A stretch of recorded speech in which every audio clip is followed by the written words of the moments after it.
प्राचीन समय की बात है। महाराष्ट्र के क्षेत्र में पुंडलीक नाम का एक युवक अपनी पत्नी और वृद्ध माता पिता के साथ रहता था। आरंभ में पुंडलीक का व्यवहार अपने माता पिता के प्रति अत्यंत क्रूर और अपमानजनक था। वो अपनी पत्नी के मोह में इतना अंधा था कि उसने अपने जन्मदाताओं को घर के नौकरों से भी बदतर स्थिति में रखा था। एक बार जब वो अपने परिवार के साथ काशी की तीर्थ यात्रा पर निकला तो रास्ते में उसकी मुलाकात कुक्कुट ऋषि से हुई। पुंडलीक ने देखा कि कुक्कुट ऋषि की सेवा इतनी महान थी कि साक्षात गंगा, यमुना और सरस्वती जैसी पवित्र नदियां भी ऋषि के आश्रम की सफाई करके खुद को शुद्ध करती थीं।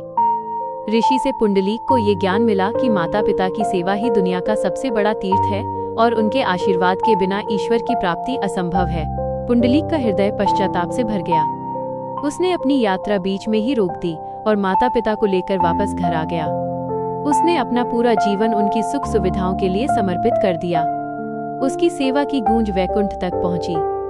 भगवान विष्णु पुंडलीक की इस अनन्य पितृ भक्ति को देख इतने प्रसन्न हुए कि वे स्वयं उसे दर्शन देने के लिए धरती पर अवतरित हुए। एक शाम जब पुंडलीक अपने पिता के पैर दबा रहा था, तब स्वयं भगवान विष्णु उसके द्वार पर आकर खड़े हो गए। भगवान ने उसे पुकारा, पुंडलीक, मैं तुम्हारा ईश्वर, तुम्हारी सेवा से प्रसन्न होकर तुम्हें दर्शन देने आया हूँ। पुंडलीक ने साक्षात नारायण को अपने द्वार पर देखा, किंतु उसका मन विचलित नहीं हुआ। उसने सोचा कि यदि वो अभी उठा तो उसके पिता की सेवा में बाधा आएगी।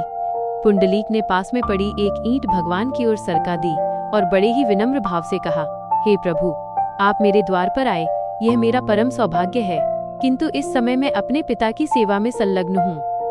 कृपया मेरे कार्य पूर्ण होने तक आप इस ईंट पर खड़े होकर मेरी प्रतीक्षा करें। भगवान अपने भक्त के इस समर्पण और कर्तव्य बोध को देखकर मंत्रमुग्ध हो गए। वे भक्त की आज्ञा मानकर कमर पर दोनों हाथ रखकर उस ईंट पर खड़े हो गए। घंटों बीत गए। पुंडलीक सेवा करता रहा और सृष्टि के पालनहार एक बालक की भांति चुपचाप प्रतीक्षा करते रहे। जब पुंडलीक का कार्य समाप्त हुआ तो उसने भगवान के चरणों में गिरकर क्षमा मांगी। भगवान ने हंसकर कहा, पुंडलीक, जो संतान अपने माता पिता को ईश्वर मानकर सेवा करती है, मैं सदैव उसके अधीन रहता हूँ। मांगू, क्या वरदान चाहते हो?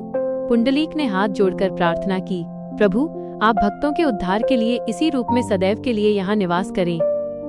भगवान ने उसकी प्रार्थना स्वीकार की और विठ यानी ईंट पर रहने वाले के रूप में वहां स्थित हो गए।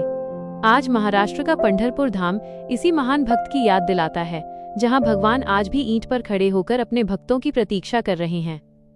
ये कथा हमें सिखाती है कि सेवा और कर्तव्य का मार्ग ही ईश्वर तक पहुंचने का सबसे छोटा और सच्चा रास्ता है।